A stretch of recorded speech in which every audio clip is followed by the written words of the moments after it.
안녕하십니까. 의안상식 인효입니다. 이번 영상에서는 대통령의 임기를 유지하는 것과 탄핵을 요구하는 것이 민주주의에서 어떤 의미를 갖는지 원리 위주로 설명을 드리도록 하겠습니다. 우리 헌법에는요, 제70조에 대통령의 임기는 5년으로 하고 중임할 수 없다 이렇게 되어 있습니다. 연임할 수 없다 하고 중임할 수 없다는 좀 다른 의미인데요. 러시아는 연임할 수 없다 이렇게 되어 있습니다. 우리나라는 중임할 수 없다 이렇게 되어 있고, 연임할 수 없다라는 말은 연달아 연속으로 할 수 없다 이런 뜻입니다. 연달아 할 수 없다는 뜻이기 때문에 나중에라도 다시 할 수는 있다 이렇게 해석될 수도 있습니다. 근데 우리나라는 연임할 수 없다가 아니고 중임할 수 없다 이렇게 되어 있기 때문에 일평생 동안 한 번만 대통령을 할 수 있고 나중에라도 다시 할 수는 없다 이렇게 70조에 규정이 되어 있습니다. 이 대통령 임기하고 관련해서 128조에도 규정이 있는데요. 이 128조는 헌법 개정에 관계된 건데 임기하고도 연결되는 부분이 있습니다. 128조 제2항을 보면은 대통령의 임기 연장 또는 중임 변경을 위한 헌법 개정은 그 헌법 개정 제안 당시의 대통령에게는 효력이 없다 이렇게 규정되어 있어서 어떤 대통령이 재임 시에 임기가 5년인데 이러한 규정을 늘려서 7년 8년으로 하거나 혹은 중임을 할 수 없다 했는데 이 중임 제한을 없애려고 할 경우에 그 제안을 하는 당시의 대통령한테는 그런 개정사항에 대해서 적용이 없다. 다시 얘기하면 개정 당시에 헌법 개정 당시의 대통령은 그 이후에 임기가 5년보다 더 늘어나거나 중임 조항이 철폐되더라도 다시 5년 이상 하거나 대통령을 할 수는 없다 이 뜻입니다.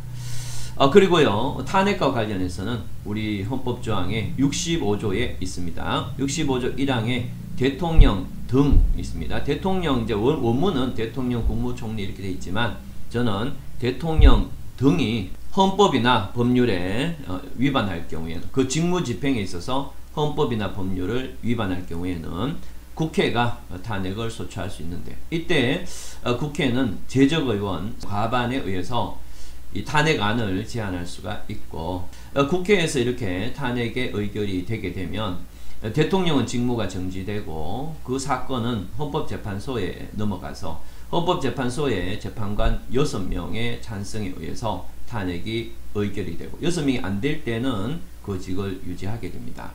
자, 이런 형태가 우리나라 헌법 조항인데요. 그러면은 어쨌든 지금부터 대통령의 임기라는 것이 원리적으로, 민주주의 원리적으로 어떤 의미를 갖는지 두 가지 부분에서 설명을 드리도록 하겠습니다. 우리 민주주의 사회에서 큰 두 가지 정부 형태가 있는데요. 하나는 의원내각제고 하나는 대통령제가 되겠습니다. 의원내각제는 수상이나 어떤 내각이 의회에 의해서 구성이 됩니다. 그러니까 대통령제에서 대통령은 국민에 의해서 선출이 되는 데 비해서 의원내각제의 수상은 의회에서 선출이 되게 됩니다. 이렇기 때문에 같은 민주주의 형태를 갖고 있다 하더라도 의원내각제하고 대통령제는 원리가 꽤 다릅니다. 그러면은 대통령하고 수상의 임기는 어떻게 되느냐? 의원내각제의 수상은 임기가 정해져 있긴 하지만 언제든지 의회에 의해서 불신임 받아서 물러날 그런 가능성이 있습니다. 그래서 의원내각제는 행정부의 수반인 수상이 일정한 정책에서 실수가 있거나 정책에서 실수가 없다 하더라도 지지율이 떨어지게 되면 의회가 불신임해서 없애고 다시 행정부를 구성할 수 있습니다. 어쨌든 의원내각제는 수상의 임기가 정해져 있긴 하지만 그 임기는 임기라기보다는 막연한 어떤 선, 정해놓은 선 이렇게 이해하시면 됩니다. 그런데요, 대통령제에서는 그러한 규정이 없습니다. 대통령제를 채택하고 있는 민주주의 사회 헌법은 국민이 대통령을 선출하게 되면 의회가 어떠한 발악을 하더라도 대통령은 다시 끌어내릴 수는 없다 이런 뜻입니다. 그렇기 때문에 대통령제에서는 대통령 임기가 확정이 되는 것이고, 그래서 대통령이 물러나기 전까지는 임기가 보장되는 것이 기본적인 원리가 되겠습니다. 이런 두 체제는 다시 어떤 의미를 갖는가 하면 의원내각제는 수상이 정책을 실패하거나 정책은 실패하지 않았지만 어떤 이유에서 지지율이 떨어진다면 언제든지 물러날 수 있도록 하는 게 이 의원 내각 특징인데, 대통령제는 애초부터 지지율이 떨어지거나 일정한 어떤 인기가 없어지더라도 소신 있게 자신의 정책을 실현할 수 있도록 보장하는, 임기를 보장하는 그런 게 애초부터 대통령제의 임기제다, 이렇게 이해하시면 됩니다. 그런데 대통령제에서는 이 탄핵이라는 제도가 있습니다. 의원 내각제에서는 애초부터 탄핵이라는 제도는 존재하지 않습니다. 왜 그런가 하면 의회가 언제든지 내각 수상을 불신임할 수 있는 제도가 있기 때문에 따로 탄핵이라는 제도를 두는 것은 옥상옥이라서 굳이 필요가 없는 거죠. 그런데 나라에 따라서는 의원 내각제이더라도 탄핵이라는 어떤 형식적 절차를 마련해 두기도 합니다. 그런데요, 일단 대통령제에서는 임기를 보장하기는 하지만 중간에 의원 내각제처럼 수상을 제거할 수 있는 불신임 제도가 없기 때문에 탄핵 제도를 따로 두고 있는데요. 이 탄핵은 단순한 지지율이 떨어지거나 인기가 없다라고 해서 되는 게 아니고, 대통령이 직무상 헌법이나 법률에 위배되는 행위를 하고, 또 그 위배되는 행위가 국민에 의해서 선출직인 대통령의 직무를 정지시키거나 파면시킬 만큼 중대한 사항이 있을 때 그때 탄핵이 된다, 이렇게 이해하시면 되겠습니다. 이 탄핵이라는 것은 그렇기 때문에 대통령제에서는 극히 예외적이고, 미국은 200년 넘게 대통령 제도를 운영하고 있지만 단 한 번도 탄핵이 통과된 적은 없습니다. 민주주의 사회에서 대통령제의 임기는 극히 예외적이지 않은 이상, 미국에는 그 예외적인 게 단 한 번도 없었듯이 극히 예외적이지 않은 이상은 탄핵이 이루어지지 않는 게 기본적인 겁니다. 두 번째, 이 대통령 임기가 갖는 의미는 권력 분립입니다. 기존의 권력 분립은 입법부, 사법부, 행정부를, 이 국가의 업무를 입법, 사법, 행정으로 수평적으로 나누고 그 담당자를 서로 분리시켜서 놔둠으로써 견제와 균형을 할 수 있도록, 그래서 그 결과 국민의 기본권이 보장되도록 하는 게 권력 분립의 기본이었습니다. 요즘은 그러한 수평적 권력 분립뿐만 아니고 중앙정부와 지방정부 간의 어떤 권한을 분리시킴으로써 중앙과 지방의 권력 분립을 통해서 독재를 방지하는 그런 역할도 있습니다. 그런데 대통령 임기는 이러한 권력 분립의 성격도 갖고 있습니다. 무슨 말씀인가 하면 대통령의 권한 혹은 대통령의 지위를 시간적으로 분리시켜서 시간적으로 그 담당하는 담당자를 나누어 놓는다, 이런 의미가 대통령의 임기입니다. 결론적으로 대통령의 임기라는 것은 민주주의 사회에서 핵심적인 요소인 권력 분립에 의한 그러한 성격도 갖고 있기 때문에 대통령의 임기를 연장하거나 하는 그러한 것은 일반적으로 입법부, 사법부, 행정부의 어떤 분리를 없애는 것과 같은 그러한 독재의 성격이 나타나는 겁니다. 그래서 대통령의 임기는 권력 분립의 성격을 통해서 민주주의를 보호하는 그러한 성격이 있는 것이고, 대통령 임기를 부정하는 그러한 자들은 독재적 목적을 갖고 있다, 이렇게 볼 수가 있겠습니다. 자, 이런 것과 관련해서 임기와 관련해서 구체적인 사례, 독재 사례가 어떤 게 있었는지 보도록 하겠습니다. 우선 대통령의 임기를 부당하게 늘리려는 그러한 시도가 있어 오는데요.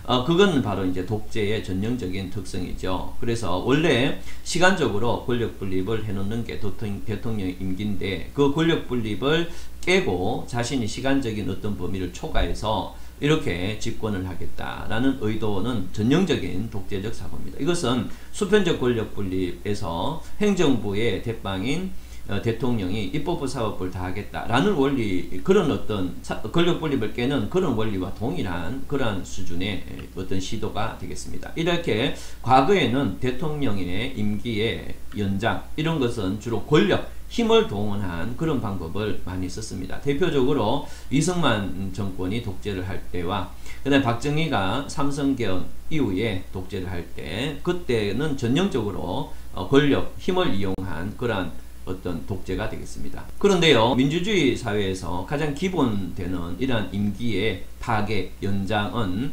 과거에는 권력이나 힘을 이용해서 이러한 시간적 권력 분립, 임기를 파괴해 왔는데, 현대에 넘어오면서 이제 더 이상 권력과 힘을 동원한 그러한 임기 파괴는, 즉 독재는 점차 사라지게 됩니다. 그러면 이러한 임기 파괴 현상은 근래에는 어떻게 나타나는가 하면 바로 민주적 방법, 민주주의라는 외형을 덮어쓰고 이 임기 파괴가 나타나는 경우가 많습니다.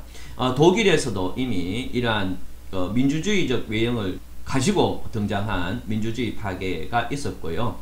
그래서 독일 헌법에서 등장하게 된 이론이 방어적 민주주의라 해서 민주주의의 형식을 덮어선 그러한 민주주의에 대한 공격은 막아내겠다라는 게 가장 대표적으로 방어적 민주주의라는 이론이고, 이 방어적 민주주의는 여러분들 인터넷에 검색해보면 상당히 많이 검색이 될 겁니다. 이 방어적 민주주의의 가장 대표적인 제도가 위원정당 해산제도인데, 우리나라도 이 방어적 민주주의의 하나로서 민주주의의 외형을 덮어쓰고 민주주의를 이용해서 독재나 어떤 목적을 달성하려는 그러한 세력들을 제거하는 하나의 방어적 수단으로서 위원정당 해산심판을 갖고 있는 겁니다. 이 위원정당 해산심판은 정당이라는 이름을 덮어쓰고 민주주의 사회에서 정당 활동을 통해서 독재를 초래하는 그러한 정당을 막으려는 그러한 의도 하에서 나타난 게 위원정당 해산심판이 되겠습니다. 민주주의 사회에서 가장 기본적인 민주주의 원리인 임기를 파괴하는 것은, 또 그걸 주도하는 세력들은 바로 이 방어적 민주주의에 의해서 위원정당 해산으로 제소될 수가 있고, 헌법재판소에서 위원정당으로 해산될 수도 있습니다. 그런데 이러한 현상은 직접 여러분들이 지금 눈에 보고 있습니다. 무슨 말인가 하면은 푸틴 대통령 있죠. 푸틴 대통령이 이 민주주의 방식을 통해서 독재를 하는, 또 민주주의를 파괴하는 전형적인 사람입니다. 러시아의 민주주의 수준에서 헌법을 제정을 했고요. 그래서 러시아의 민주주의 헌법 하에서 연임 대통령을 했다는 거죠.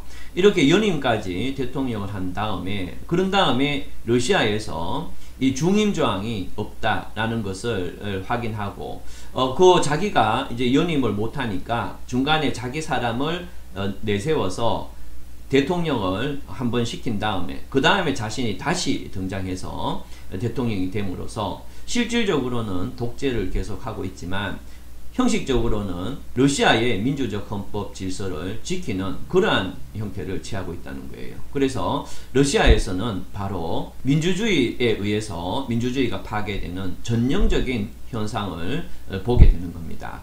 그러면은 여기서 중요한 게 있습니다. 만약에 이럴 경우가 있겠죠. 푸틴이 지금 연임을 했습니다. 그런데 푸틴이 물러나는 시점에 푸틴의 수하에 해당하는 어떤 사람을 내세워서 그 사람을 대통령으로 한번 이렇게 하게 한 다음에, 그런 다음에 다시 푸틴이 나타나서 독재를 이어갔다는 말이에요. 그런데 만약에 그 중간에 대통령 된 사람이 푸틴이 밀었던 사람이 아닌 사람이 대통령이 됐다면 어떻게 했을까요? 바로 여기서 탄핵이라는 것이 얼마나 민주주의를 파괴하는 형태로 나타나는지 알 수가 있습니다. 예를 들면 푸틴이 이외에 연임을 하고 그 다음에 자기가 밀어주는 사람을 대통령을 이렇게 내세웠는데 그 사람이 아니라 다른 사람이 대통령이 됐다. 이랬을 경우에 푸틴은 빨리 다시 자기가 대통령이 되기를 원할 겁니다. 이럴 경우에는 주민들을 선동하고 국민들을 선동해서 그 당시에 대통령이 됐던 사람에 대해서 일정한 꼬투리를 잡고 주민을 동원해서, 주민을 동원했다는 것은 어떤 의미인가 하면은 민주적 방식을 외형적으로 취하고 있다는 거죠. 그리고 그 내부적으로는 재판관들을 이렇게 개인적으로 압력을 넣고, 이러한 형태를 취해서 만약에 탄핵이다 라는 절차를 밟아서 쫓아낸다면, 그렇다면 푸틴은 더 빨리 러시아 수준의 민주주의의 원리를 담고 있는 헌법에 위배되지 않는 상황에서 좀 더 빨리 독재를 할 수가 있게 되는 겁니다. 다시 말씀드리면 임기를 부정하는 사람은 민주주의 사회에서 권력 분립을 부정하는 것이 되고, 결국에는 독재를 초래하는 그런 의도를 가진 사람인데, 이러한 민주주의에서 임기의 파괴는 임기를 연장하는 그러한 형태로 민주주의를 파괴할 수도 있고, 부당하게 탄핵이라는 이름을 들고 나옴으로써 임기를 축소하는 형태로 독재를 초래할 수도 있다는 겁니다. 바로 대통령의 임기를 부당하게 파괴해서 탄핵이라는 이름으로 축소시키려는 그러한 사람들은 바로 민주주의라는 외형을 덮어선 쿠데타다 이렇게 생각해도 무방합니다. 여러분들 문재인이 마지막에 물러나면서 마지막에 했던 소리가 있죠. 대통령 한번 더 나올까요? 이것이 요즘 탄핵하고 물려서 굉장히 어떤 공포스러운 그러한 장면으로 저는 다시 떠오르는데요. 대통령 한 번 더 나올까요? 우리나라는 중임 제한이 있어요. 그러니까 문재인이가 지금 탄핵에서 어떤 대통령이 물러난다 하더라도 다시 대통령이 될 가능성은 없다 이렇게 볼 수도 있는데 또 꼭 그렇지만 않습니다.